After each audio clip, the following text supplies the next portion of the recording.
syafaat dan dimintai pertanggungjawaban. Sehingga bekal ketakwaan ini harus kita terus kumpulkan, harus terus kita upayakan. Tetapi ternyata di antara ujian yang terbesar bagi kita bukan hanya melakukan ibadah. Di antara ujian yang terbesar lainnya adalah tanpa kita sadari kita masih melakukan kesalahan-kesalahan yang dapat menghapus amal ibadah yang kita lakukan. Sehingga ibadah yang kita laksanakan, ibadah yang kita lakukan justru tidak menjadi nilai kebaikan, nilai ketakwaan di hadapan Allah. Padahal ketakwaan kita yang nanti dapat membuat kita menjadi hamba-hamba yang bahagia akhirnya ada Allah Subhanahu wa Ta'ala.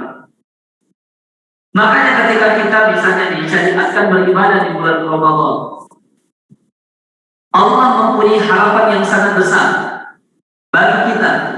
Setelah Allah curahkan rahmat bagi kita, Allah berikan jaminan ampunan bagi kita. Bahkan amalan-amalan ibadah dijaminkan dilipat gandakan pahalanya.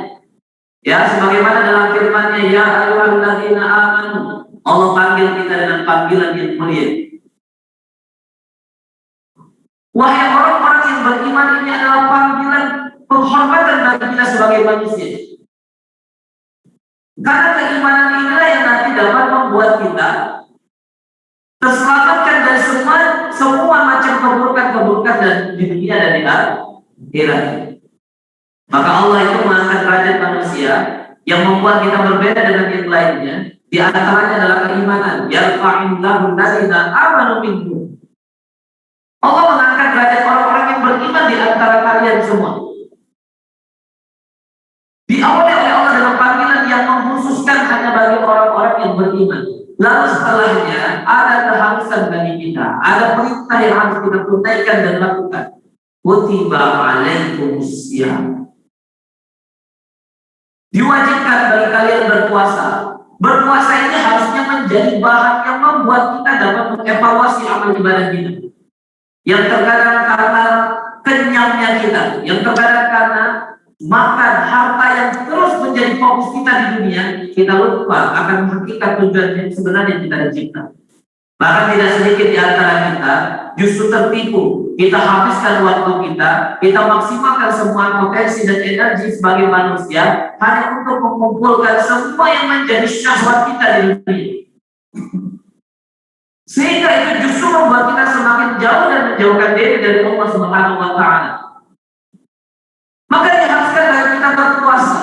Harapannya puasa ini dapat mensucikan jiwa kita. Ketika jiwa kita suci, ketika jiwa kita bersih, maka ada rasa bagi kita untuk terus mengupayakan perbaikan, mengevaluasi atas semua yang kita telah amalkan. Sehingga pada akhirnya kita dapat memperbaiki jika ada kekeliruan, kita dapat istiqomah jika ini telah benar melakukan ketaatan. Jadi puasa ini adalah amalan yang menjadi madrasah bagi kita, yang menjadi pelatihan bagi kita, agar kita hidupnya tidak hanya sekedar memikirkan syahwat yang berakhir kepada perut belakang. Dan ternyata hal ini tidaklah menjadi solusi atau menjadi amalan yang dilakukan bagi kita sebagai umat akhir zaman. Karena kutiba 'alal ladzina min qablikum. Ternyata ini syariat yang juga dilakukan oleh semua umat terdahulu. Diwajibkan bagi umat-umat kita sebelum kita. Dan harapan Allah Subhanahu wa Ta'ala ketika kita dapat melaksanakan puasa maksimal kita, muncullah rasa kita ingin mengevaluasi amalan-amalan kita. La'allakum tattaqun. Semoga kalian agar kalian, ini pengharapan dari Allah Subhanahu wa Ta'ala yang di dalam Al-Quran, kata-kata pengharapan itu ada dua. Yang pertama ada kata-kata la'alla. La'alla ini adalah kata harapan yang dapat diwujudkan.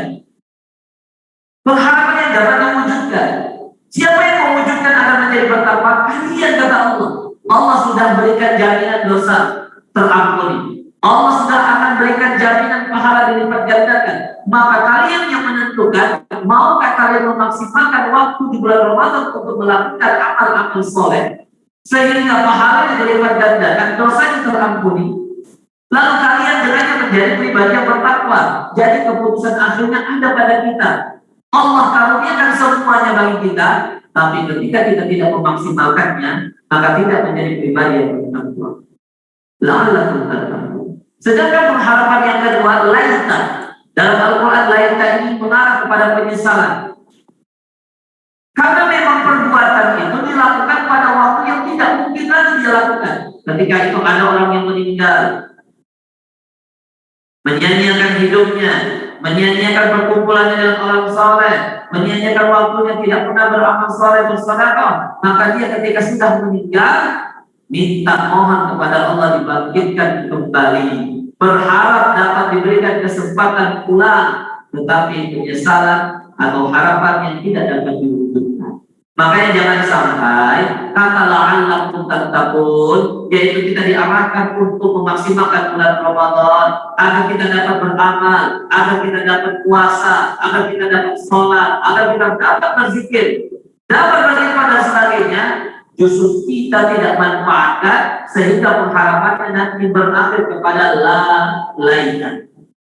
Ya Allah, seandainya rumah saya dihidupkan kembali. Ya Allah, seandainya. Ya Allah, seandainya. Sehingga itu tidak ada manfaatnya dan tidak termasuk orang yang rugi. Saya doakan Allah Bapak semuanya, Allah berikan keistiqomahan sampai akhir Ramadan. Allah berikan kesehatan akan dapat memaksimalkan Ramadan, melakukan amal-amal kebaikan. Allah berikan rezeki kepada bapak akan dapat membantu kita untuk mengumpulkan bekal-bekal ketakwaan. Keluarganya diberikan keberkahan, rumahnya diberikan kenyamanan, sehingga dapat beribadah kepada Allah dengan tenang. Amin ya Rabbal ya Rabbal. Baik, bapak jemaah yang dimuliakan Allah, yang dicintai Allah Subhanahu wa Ta'ala. Adapun ketakwaan, ketika menjadi tujuan ibadah puasa, ternyata bukan hanya ibadah puasa, ibadah haji dan umroh pun tujuannya ketakwaan.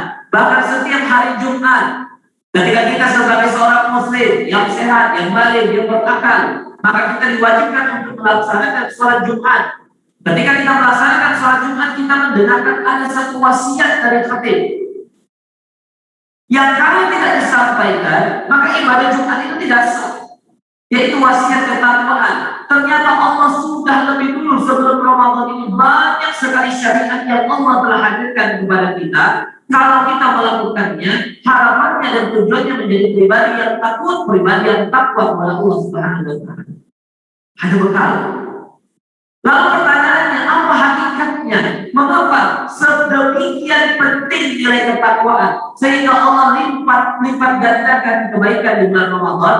Allah jaminkan ampunan di bulan Ramadan. Tujuannya ketakwaan agar kita dapatkan. Seberapa penting, seberapa harus kita mengumpulkan bekal ketakwaan ini. Jadi yang harus kita pahami bahwa bisa jadi di dunia ini kita punya tujuan yang berbeda-beda, kita punya latar belakang yang berbeda-beda, kita punya cita-cita yang berbeda-beda, kita punya standar kebahagiaan yang berbeda-beda. Tetapi itu tidak berlaku di akhirat. Yang berlaku di akhirat hanya dua. Apakah kita termasuk orang-orang yang kufur, yang tidak bersyukur, yang tidak berupaya memaksimalkan waktunya, lalu dia pada akhirnya dijadikan ahli neraka? Bangkit, ketika dibangkitkan oleh Allah, wajah yang murung, suram, menyesal, kekhawatiran yang memuncak karena dia tahu ternyata tidak ada pilihan yang lain, pilihan ketiga, keempat, dan sebagainya. Sedangkan pilihan yang kedua, yang semoga kita semua termasuk di dalamnya insya Allah, adalah golongan orang-orang yang telah berupaya menyambut rahmatnya Allah, menyambut kebaikan dari Allah, menyambut jaminan ampunan Allah dengan memaksimalkan ibadah yang menjadikan dia mengumpulkan nilai, yang nilai tersebut menjadi bekal. Bekal tersebut adalah ketakwaan yang membuat ketika menghadap kepada Allah, wujuhu yawma idzin nadhirah. Ketika dia menghadap kepada Allah, maka wajahnya nanti akan menghadap kepada Allah berseri-seri bahagia gembira karena dia telah berupaya berkorban di dunianya, mengorbankan kesenangan syahwatnya, yang tentukan dia lebih patuh kepada Allah. Pengorbanan yang dia lakukan selama ini benar akan menghasilkan rahmat dan ampunan dari Allah sehingga wajahnya berseri-seri. Ya, bayangkan kalau kita punya punya beban atau kita punya kewajiban lalu dapat kita tuntaskan. Setelah kita tuntaskan dan ternyata benar apa yang dijanjikan ketika kita menuntaskan tugas tersebut diberikan, begitulah kebahagiaan yang didapatkan oleh orang yang bertakwa ketika dia mengorbankan segala bentuk syahwatnya, dia tundukkan, dia lebih mendahulukan keinginan Allah. Maka ketika hadir, ketika bangkit kembali, dia akan bangkit dan wajahnya nadhirah, bahagia berseri-seri, menjadi ahli surga. Lalu, ketakwaan ini harusnya tidak hanya menyelamatkan kita untuk akhirat kita, tetapi justru menyelamatkan setiap bentuk langkah kaki, perbuatan-perbuatan, entah itu fisik ataupun lisan kita di dunia, agar kita tidak menjadi pribadi-pribadi yang justru menyimpang. Bila ketika kita nanti selepas bulan Ramadan ini ada nilai ketakwaan pada diri kita, maka ketakwaan hasil dari Ramadan tersebut akan membuat kita di sisa-sisa umur kita melakukan perjalanan kehidupan kita menjadi pribadi-pribadi yang dapat mulia di hadapan Allah. Jadi kalau pribadi yang bertakwa itu ketika nanti selepas bulan Ramadan, jadi manfaatnya bukan ketika Ramadan, justru setelah Ramadan. Bekal ketakwaan itu akan mengontrol, akan mendampingi, akan membersamai sisa-sisa umur kita supaya kita menjadi pribadi yang benar melakukan tujuan kita dicipta, yaitu beribadah kepada Allah. Maka ketika selepas bulan Ramadan, kita akan terus termotivasi, terdorongkan untuk melakukan amal-amal kebaikan. Justru beramal di bulan Ramadan, Allah jaminkan ampunan, karena setelah bulan Ramadan, kita justru dengan nilai ketakwaan tersebut, bekal ketakwaan tersebut, menjadi yang dapat istiqomah melakukan amal-amal soleh. Karena ada ketakwaan, yang terkadang kita dihampiri rasa malas, dihampiri rasa khawatir kekurangan, sehingga boro-boro ingin berbagi dengan orang lain. Ada rasa khawatir kekurangan pada diri kita sendiri. Ada rasa tidak pun, merasa tidak cukup akan diri kita sendiri. Nah, bekal ketakwaan ini mendampingi kekhawatiran kita tersebut sehingga menghadirkan rasa optimisme, membuat kita tidak akan terhalangi melakukan amal soleh. Ini tergambar dalam surat Ali Imran. Dalam surat Ali Imran ayat 133, Allah awali yang populer di kalangan kita ketika Allah panggil wasari'u, ayo segera kalian bertaubat ila maghfiratin min rabbikum, menuju ampunan dari Tuhan kalian yang kalau kalian dapatkan, kalian akan mendapatkan wajah nanti al-was samawati wal ard, akan mendapatkan surga yang luasnya lebih luas daripada langit dan bumi. Maksudnya tidak ada batas kenikmatannya. Kalau dosa kita terampuni, ada jaminan surga bagi kita. U'iddat lil muttaqin. Yang surga itu hanya diperuntukkan bagi orang-orang yang punya bekal ketakwaan. Mengapa? Ketika dia hidup ada bekal ketakwaan, maka dilanjutkan di ayat 134. Alladzina yunfiquna fis-sarra'i wad-dharra. Dia akan senantiasa berupaya berinfak, berupaya berkontribusi, berupaya memberikan manfaat bagi orang-orang yang ada di sekitarnya. Bisara, pada saat dia merasa dirinya lapar, hitung-hitung budgetnya ternyata lebih, dia berikan. Didorong oleh ketakwaannya, didorong oleh nilai ketakwaan yang sudah mengisinya di bulan Ramadan, agar dia merasa saya butuh infak untuk menyelamatkan diri saya dari azab Allah. Karena meyakini dan menyadari bahwa infak itu justru bukanlah hanya berbuat baik kepada orang lain, tapi hakikatnya adalah kebaikan bagi kita agar membuat kita mulia di hadapan Allah Subhanahu wa Ta'ala. Ini hanya akan dirasakan kalau ada bekal ketakwaan. Apalagi yang kedua, karakternya wadharra, ketika rasanya kita juga lebih khawatir. Pada masa pandemi kita pun khawatir. Ternyata bisa jadi pandemi ini adalah ujian bagi kita. Apakah kita justru merasa ada Allah yang menjaga kita sehingga kita berupaya juga untuk berbagi dengan sesama, atau membuat kita semakin takut akan kekurangan, semakin pelit kepada sesama kita. Maka nilai ketakwaan itu yang mendorong kita untuk terus beramal soleh apapun keadaan kita. Sebagaimana yang telah dicontohkan oleh para orang-orang soleh sebelum kita, bahkan dicontohkan oleh Rasulullah SAW. Lalu perbuatan yang selanjutnya wal kadzimin al-ghaiz, dapat menahan amarahnya. Kadang-kadang kita permasalahan di kantor ya, yang belum selesai, ada masalah pekerjaan, ketika di rumah membuat emosi kita meningkat, ada masalah di rumah, kita tidak dapat mengontrol emosi kita. Kadang-kadang kalau kepada sesama kita bisa menahan diri. Kadang-kadang kalau kepada sesama kita masih bisa menahan untuk tidak langsung marah, tapi terkadang tidak bisa kalau bagi keluarga. Ya. Nah, ini menunjukkan bahwa nilai ketakwaan yang ada dalam diri kita sedikit atau bahkan tidak ada, sehingga tidak ada yang dapat mengingatkan, tidak ada yang dapat mengontrol diri kita, jiwa kita, ketika kita sedang puncak amarah yang pada akhirnya ketika itu kita tumpahkan akan membuat kita justru hina di hadapan Allah Subhanahu wa taala. Maka bekal ketakwaan ini penting. Wal kadzimin al-ghaiz. Lalu yang ketiga, wal 'afina 'anil nas, memaafkan sesama kita. Karena ini perbuatan yang sangat mulia tapi sulit pelaksanaannya. Karena terkadang kalau kita merasa yang dizalimi, kita merasa yang benar, orang lain yang salah, lalu ketika mereka meminta maaf, kesulitan bagi kita justru adalah memaafkannya. Ini menunjukkan bahwa nilai ketakwaan, ketakwaan yang selama ini harusnya kita dapatkan dari ibadah-ibadah yang kita lakukan, tidak ada nilainya. Makanya Allah tutup ayat tersebut dalam kata-kata Allah yuhibbul muhsinin. Allah mencintai orang-orang yang berbuat kebaikan. Jadi bekal ketakwaan itu dapat membuat kita terjaga dari perbuatan-perbuatan yang buruk, bahkan mendorong kita agar melakukan amalan-amalan soleh yang bermanfaat bagi akhirat kita. Nah, karakter yang selanjutnya sebagai orang yang beriman, kita yakin kita ini manusia biasa. Setelah bulan Ramadan, ya, ujian kita untuk istiqomah dalam ketaatan tidaklah mudah. Bahkan terkadang kalau dikatakan takwa itu, ya, kalau kita dengar ya Pak ya, setiap khatib itu biasanya menyampaikan takwa dalam makna yang sederhana, melakukan semua yang diperintahkan, mengerjakan semua yang dilarang. Ini pengucapan sangat mudah, ya. Tetapi realisasinya, pelaksanaannya untuk mewujudkan nilai ketakwaan, melakukan semua yang diperintahkan tidaklah mudah. Meninggalkan semua yang dilarang bukanlah perkara yang mudah.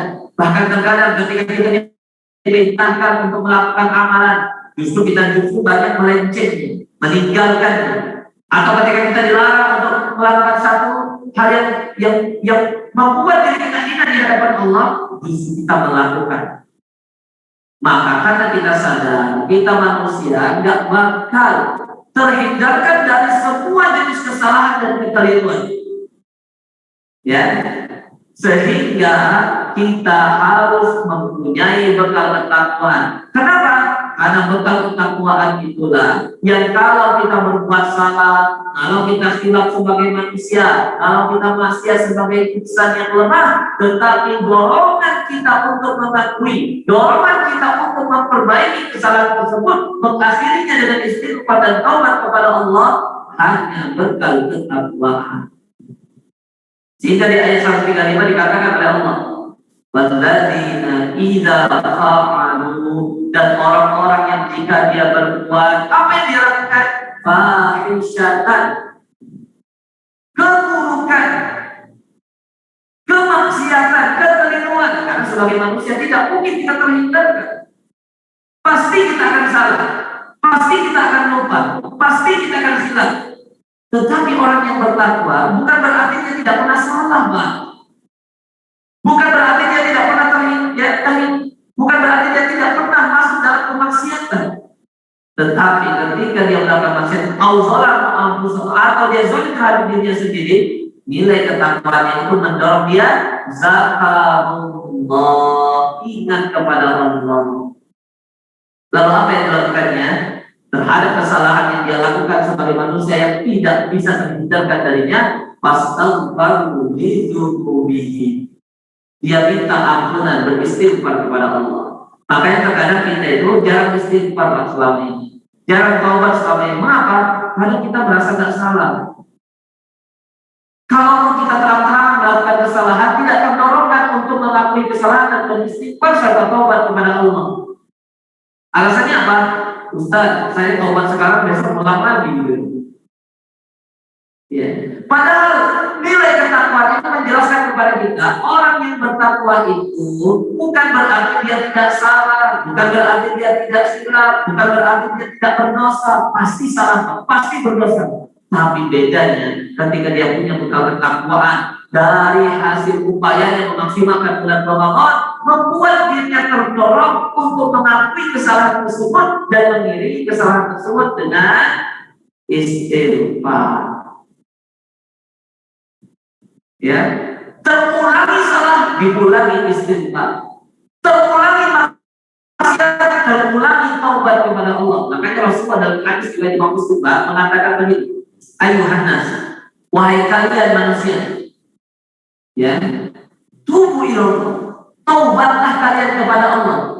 Fa ini, adapun aku sendiri dan Rasulullah. Bayangkan, Rasul itu ya contoh teladan bagi kita, ahli surga yang terjaminkan, posisi yang mulia di hadapan Allah, ampunan baginya terjaminkan bagi semua kesalahan yang dia lakukan. Tetapi bagaimana sikap Rasulullah sebagai orang yang bertakwa? Ini aku sesungguhnya kata Rasulullah, la astaghfirullah wa atubu ilaihi al-yaum. Aku beristighfar, minta ampun kepada Allah, taubat kepada Allah di setiap hari, aksar min mi'ati marrah, lebih dari 100 kali. Karena memang bekal ketakwaan yang ada dalam hatinya justru mendorong dia untuk khawatir ada dosa yang tanpa dia sadari, membuat dia hina di hadapan Allah, sehingga membuat dia terus beristighfar kepada Allah. Makanya kalau kita bertanya, kok saya sulit banget istighfar? Jadi sulitnya kita istighfar, sulitnya kita meminta ampunan kepada Allah, taubat kepada Allah itu di antara penyebabnya ini yang bekal ketakwaan kita yang membuat kita merasa tidak pernah salah, atau membuat kita tidak sadar kalau kita salah, atau sekalipun kita sadar kita salah, tidak terdorong untuk menutupi kesalahan itu dengan memohon ampunan kepada Allah. Naudzubillah. Makanya saya doakan Allah Bapak di sini, insya Allah setelah Ramadan dapat nilai ketakwaan, rajin istighfarnya, banyak bertaubatnya kepada Allah, sehingga kita menjadi pribadi yang sama-sama Allah muliakan dengan ampunannya, sama-sama Allah muliakan dengan keadaan husnul khatimah, sama-sama Allah hadirkan kita, pertemukan kita di surga nanti. Amin ya Rabbana ya Rabbal. Jadi Pak, ini masih ada sisa Ramadan, masih ada beberapa hari. Kita sudah berada di pekan di 10 hari kedua. Ya, kita sudah ada di pertengahan Ramadan. Jangan sampai nanti Ramadan berakhir, ternyata ini harinya sudah setengah bulan, ya, kita puasa ataupun tidak, kita ibadah ataupun tidak, kita sedekah ataupun tidak, makanya Ramadan itu sudah akan berakhir. Kita berupaya zikir ataupun tidak, kita berusaha tilawah ataupun tidak, ini Ramadan akan terus jalan. Jangan sampai 15 hari lagi Ramadan berakhir, tetapi ternyata kita masih tidak mampu mengoptimalkan. Makanya di sisa Ramadan ini, kemarin sudah kita sampaikan ya, di antara amalan yang dilakukan oleh para sahabat ahli surga yang merupakan dicontohkan oleh Rasulullah SAW, yang pertama tilawah Al-Quran. Kalau nggak bisa yang panjang, yang pendek. Bahkan dalam sholat yang pendek, Allah berikan pahala yang besar. Ini di luar bulan Ramadan ya. Di luar bulan Ramadan, 1 kali surat Al-Ikhlas itu pahalanya sama dengan sepertiga Al-Quran kata Rasulullah. Di luar bulan Ramadan, dengan bulan Ramadan ini, maka pahala lebih dilipat gandakan. Jangan sampai alasannya, Ustaz saya sibuk, nggak bisa baca Quran. Ustaz saya masih terbangga-bangga. Ustaz saya dalam perjalanan terus, kerjaan menumpuk. Paling tidak, kalau tidak bisa yang panjang, kalau tidak bisa banyak, jangan sampai kita meninggalkan Al-Quran dengan surat-surat pendek. Tuh ya, kemarin ya, kita jelaskan salah satu sahabat ahli surga yang terus mengoptimalkan tilawah di bulan Ramadan adalah Utsman bin Affan radhiyallahu anhu. Amalan yang kedua adalah memberikan makanan, berbuka puasa atau bersedekah semampu kita, Pak.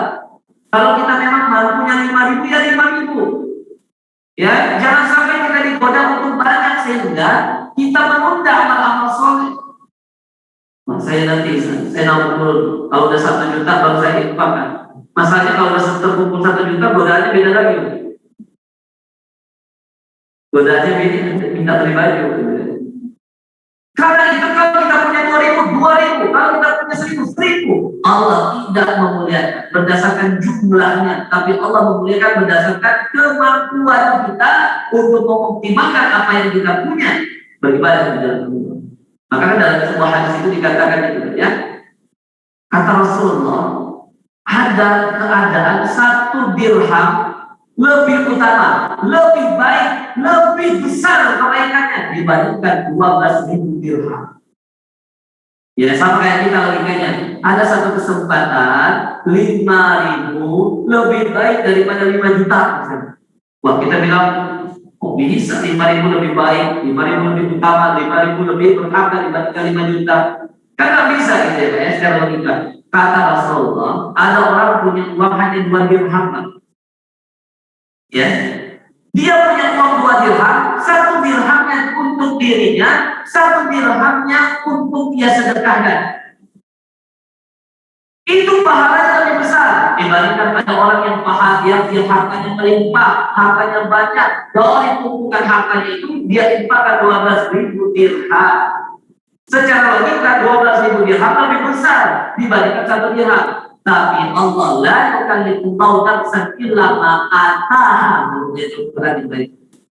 Allah tidak akan membebani kalian kecuali atas apa yang kalian diberikan. Karena kita memang dikaruniakan angka seperti itu, maksimalkan. Itu yang dilakukan oleh, kemarin kita kasih contoh satu sahabat namanya Abdullah bin Umar bin Khattab. Ya, dia tidak mau 1 hari di bulan Ramadan berakhir kecuali ada orang yang dia berikan makanan berbuka, walaupun hanya 1 kurma. Semampu kita. Makanya sesekali traktir teman-teman. Ya, walaupun traktirnya hanya gorengan. Ya kan, kalau 5.000 atau 10.000, kalau kita makan gorengan 10.000, kenyangnya bukan main. Tapi kalau kita bagi ke 2 teman, kita 3, teman 3, ya lalu temannya juga begitu. Akhirnya kita sama-sama makan, tapi sama-sama mendapatkan pahala orang yang berpuasa dan tidak mengurangi pahala satu dan yang lainnya. Jadi kalau Bapak mau, ya bertiga misalnya kumpul uang, lalu berbuka bersama, itu insya Allah pahalanya akan lebih maksimal. Nah, itu yang dilakukan oleh Abdullah bin Umar bin Khattab. Ya. Lalu ada lagi amalan-amalan yang dapat kita maksimalkan. Nah, di akhir bulan Ramadan nanti ada istilahnya i'tikaf. Jadi Pak begini, dari awal Ramadan Allah janjikan ampunan. Dari awal Ramadan Allah jaminkan kalimat gandaan pahala. Tapi kadang-kadang kita masih tidak termotivasi untuk memaksimalkan ibadah di dalamnya. Maka Allah berikan di akhir bulan Ramadan pahala yang lebih besar lagi. Agar kalau banyak kekurangan kita di awal-awal Ramadan, tidak maksimalnya kita beribadah di awal-awal Ramadan untuk mengumpulkan ketakwaan, maka 10 hari terakhir bulan Ramadan Allah berikan kebaikan, bahkan ada 1 hari di dalamnya yang pahalanya lebih besar daripada 1000 bulan. Jadi Pak, ini kalau Bapak sedekah pada hari itu, pada malam itu, maka sedekahnya Bapak itu lebih baik daripada Bapak bersedekah selama 1000 bulan berturut-turut. Ustaz, itu kapan ya? Ya udah, tanggal 21, 23, 25, 27, 29. Berarti saya ibadahnya tanggal itu aja. Tanggal 22 enggak dan genap. Ya, tanggal 24 enggak genap, ya. Tanggal 26 genap.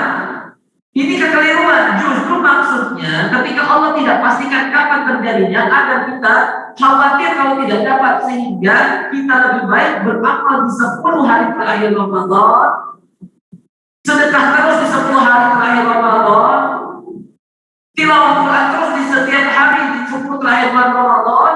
Kalau itu kita lakukan, akan dipastikan 1 hari lebih baik daripada 1000 bulan. Dinamakan Lailatul. Inilah yang dilakukan oleh Rasulullah dengan istilah i'tikaf. Jadi sederhananya i'tikaf itu begini, Pak. Berhenti. Berdiam. Yang tadinya dari awal 1 sampai 20 Ramadan terkadang kita mau ibadah banyak sekali hal yang membuat kita tidak fokus. Fokuskan 10 hari terakhir. Kita fokuskan zikirnya, fokuskan tilawahnya, fokuskan sedekahnya. Ya, sehingga dengan etika tersebut kita akan dapatkan pahala yang lebih baik daripada 1000 bulan nantinya. Itu yang dilakukan oleh Rasulullah. Makanya Rasulullah semakin kuat dan kencangnya melakukan itu beribadah. Nah, jadi sekarang kalau sampai 20 Ramadan sedekah seharian 1000, seharian 1000, ya udah. Kalau olahraga ada seperti kalau 5.000 berarti 20.000. Sekarang tidak ada lagi. Dalam kalau di bulan Ramadan sore saya itu istiqomah baca Quran 10 hari Ramadan, harus pastikan setiap hari ada ayat Al-Quran yang dibaca, ada zikir yang kita baca, ada sholawat yang kita baca, ya, ada istighfar yang kita baca setiap hari. Dan insya Allah ya sholat tarawih kita pun demikian, ya sholat malam kita pun demikian, maka akan ada 1 hari yang pahala Bapak lebih baik daripada 1000 bulan. Insya Allah ya Pak ya, 10 hari terakhir ini saya doakan Bapak sehat semua nih, rezekinya dilancarkan, ajak keluarganya Pak, biar lebih kompak, biar lebih semangat. Karena kalau Bapak ngajak anak istrinya, merasa punya tanggung jawab pada dirinya sendiri untuk menjadi contoh, dan itu akan menjadi ya baik bagi kita, baik bagi keluarga kita. Karena tanggung jawab Bapak bukan hanya pada diri sendiri, tapi juga keluarganya. Qu anfusakum wa ahlikum nar. Ya, jagalah diri kalian dan keluarga kalian dari api neraka. Allahu a'lam bishawab ya. Itu tadi sebagaimana telah disampaikan. Masih ada 10 menit tuh. Ya, dipersilakan ada yang mau menambahkan atau mau bertanya sebelum kita tutup.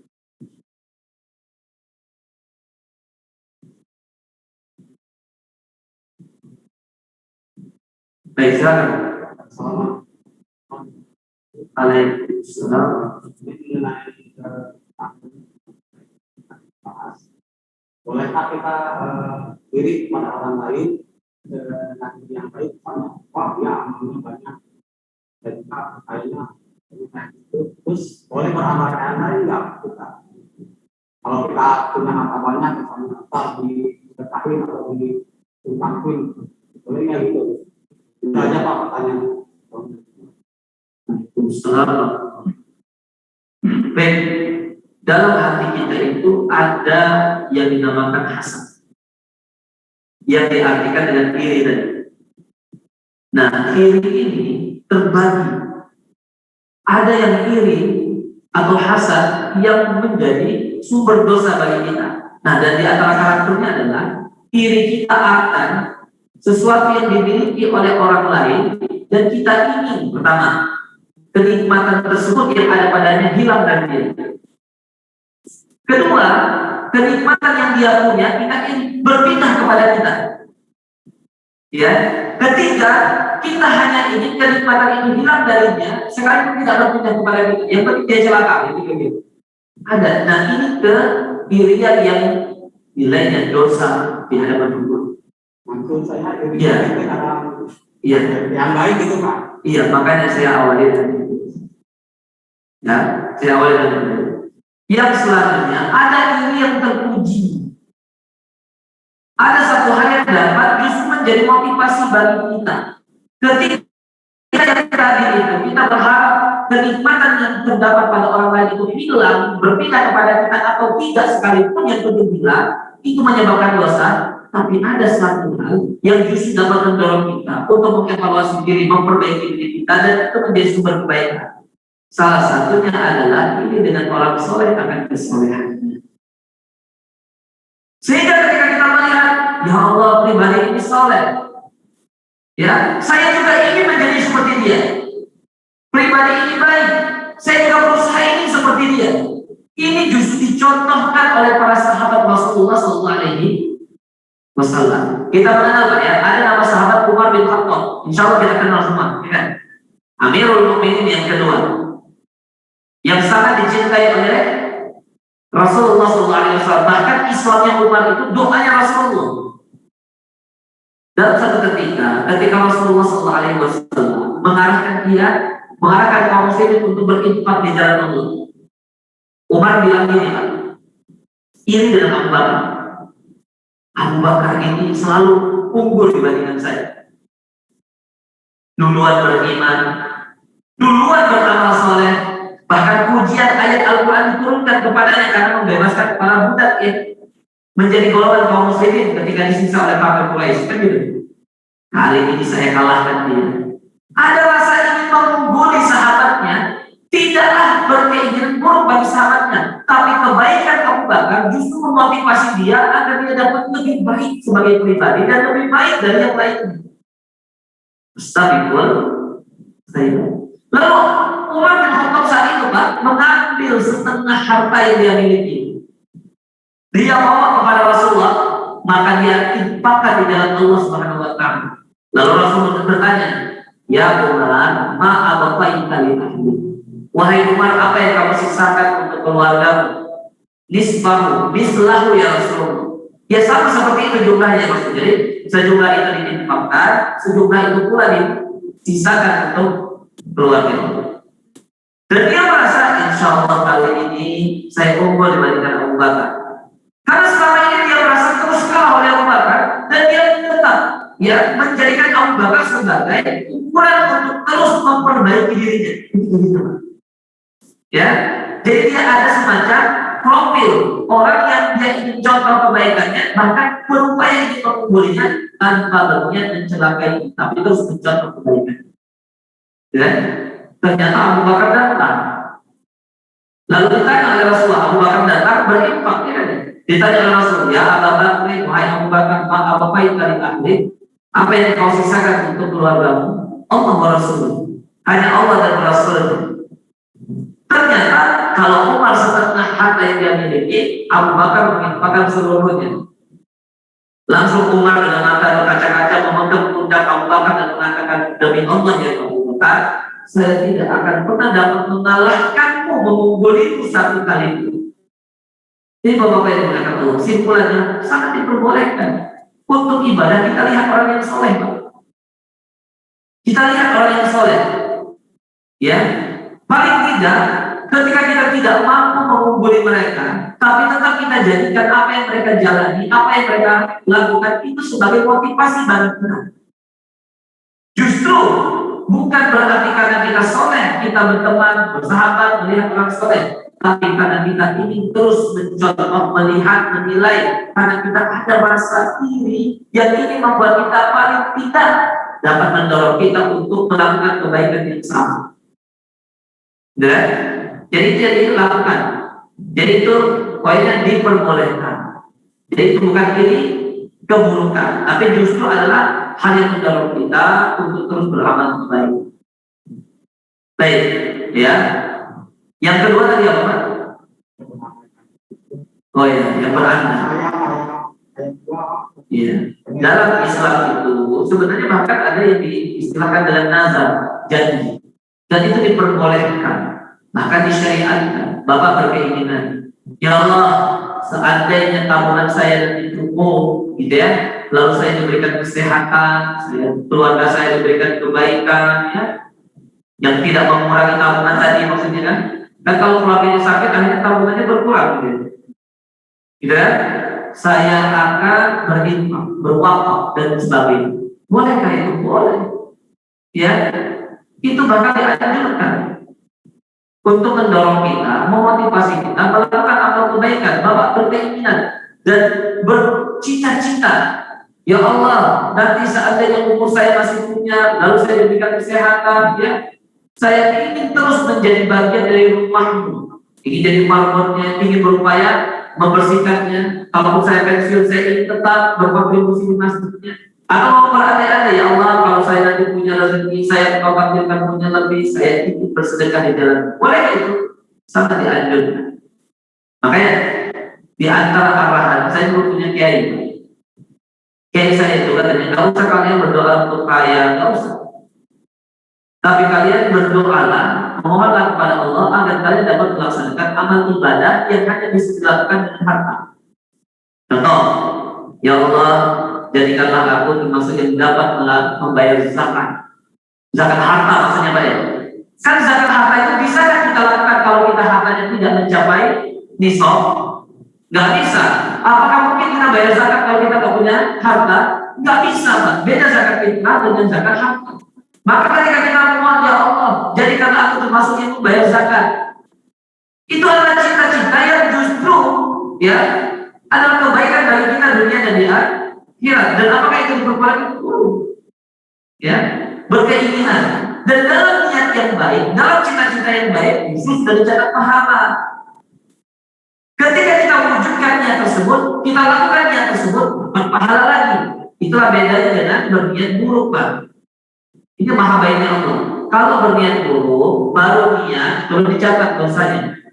Tapi kalau sudah diwujudkan niat tersebut dengan perbuatan, baru tercatat. Tapi kalau beramal soleh, baru niat. Bapak niat kalau punya harta ingin sedekah, bapak niat kalau punya harta ingin ya mengatur yatim, bapak niat kalau punya harta ingin membantu sesama dan sebagainya, ingin membangun masjid, gitu ya. Baru niat, keinginan, cita-cita sudah dicatat pahala. Ketika Allah berikan kemampuan itu, lalu Allah wujudkan keinginan bapak, lalu bapak lakukan, maka tercatat kembali pahala. Boleh, ya. Bercita-cita, bahkan Rasulullah mengajarkan itu.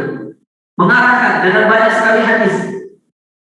Banyak sekali hadis yang salah satunya Rasulullah pernah mengatakan begini. Di zaman Rasulullah, para sahabat Rasul mengatakan, ada negeri yang bernama Konstantinopel. Konstantinopel itu kalau sekarang Turki, Istanbul, Turki. Dulunya dikuasai oleh Romawi. Rasulullah mengatakan, nanti akan ada seorang pemimpin yang dapat membebaskan Konstantinopel, kata Rasulullah. Dan sebaik-baiknya pemimpin adalah pemimpin tersebut. Sebaik-baiknya pasukan adalah pasukan tersebut. Seluruh sahabat saat itu, Pak, seluruh sahabat saat itu berkeinginan, bercita-cita agar menjadi pemimpin yang membebaskan atau pasukan yang ikut serta membebaskan. Ada keinginan, ada cita-cita, ya Allah, gitu. Jadi itu diperbolehkan, itu dianjurkan. Baik ya, selama itu adalah bagian dari hal yang dapat memotivasi kita untuk terus mengupayakan amal soleh. Ya, semoga dikabulkan semua yang kita cita-citakan. Allahu akbar. Baik, silakan. Waalaikumsalam.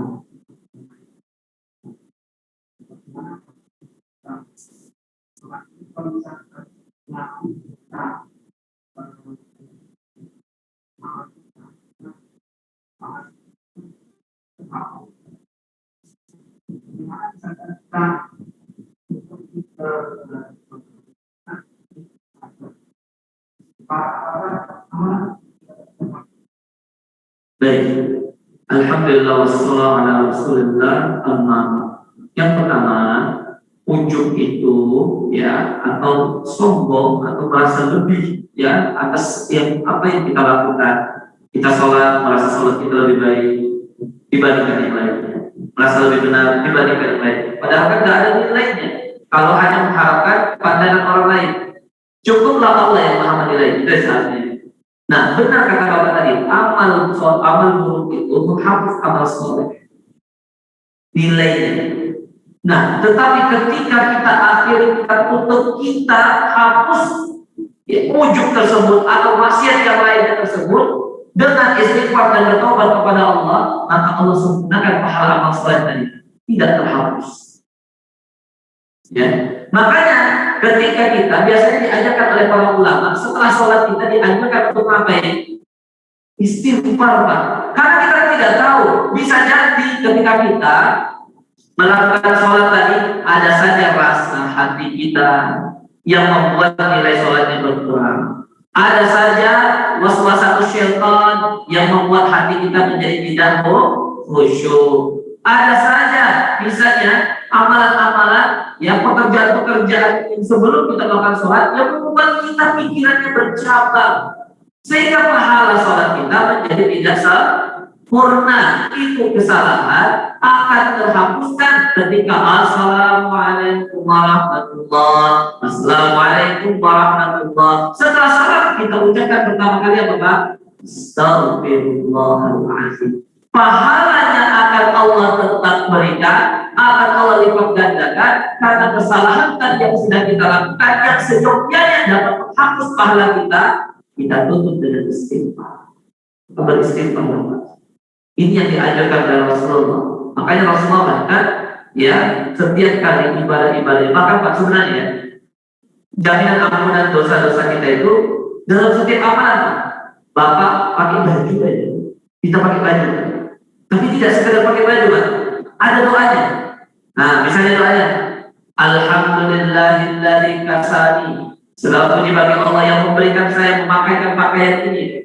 Wa razaqanihi, yang memberikan rezeki kepada saya pakaian ini. Min ghairi haulin minni wala quwwah, yang tidak menyusahkan saya ketika memakainya, tidak membutuhkan tenaga yang besar ketika memakainya. Maka kata Rasulullah, ghufira lahu ma taqaddama min dhanbi, diampuni dosa-dosanya yang telah lalu. Atau ketika kita makan, kan?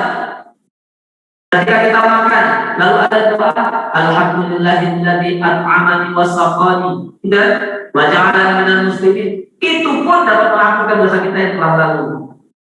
Jadi sebenarnya banyak amalan yang justru hadirnya adalah cara Allah agar dosa kita terampunkan. Bahkan sakit, bahkan masalah, bahkan kekhawatiran, ya, apapun yang kita jalani, kalau kita mengatakan, ya Allah, ya, terima amal soleh kebaikanku bersama menjalaninya, itu semua adalah cara Allah untuk membuat dosa kita terhapuskan. Mengapa Allah berikan sarana itu agar amalan-amalan kita tidak hilang sia-sia? Karena terkadang dalam pelaksanaannya ada dosa yang menghapus. Kalau kita akhiri dosa tersebut dengan istighfar dan mohon ampun kepada Allah, justru pahalanya tidak terhapus tapi sempurna dinilai oleh Allah Subhanahu wa taala. Ya, semoga kita terus mengiringi amal-amal kita dengan istighfar kepada Allah. Baik, karena waktunya sudah lewat 2 menit, ya itu saja yang saya sampaikan pada kesempatan yang berbahagia ini. Semoga Allah terima amal soleh kita semua. Ya, semoga Allah berkahi amal perbuatan kita semuanya sampai akhir Ramadan. Allah berikan lipat ganda bagi kita semua. Kita sama-sama akhiri dengan lafaz alhamdulillah dan doa kafaratul majelis. Alhamdulillahirabbil alamin. Subhanallah. Allahu a'lam bishawab. Assalamualaikum warahmatullahi wabarakatuh.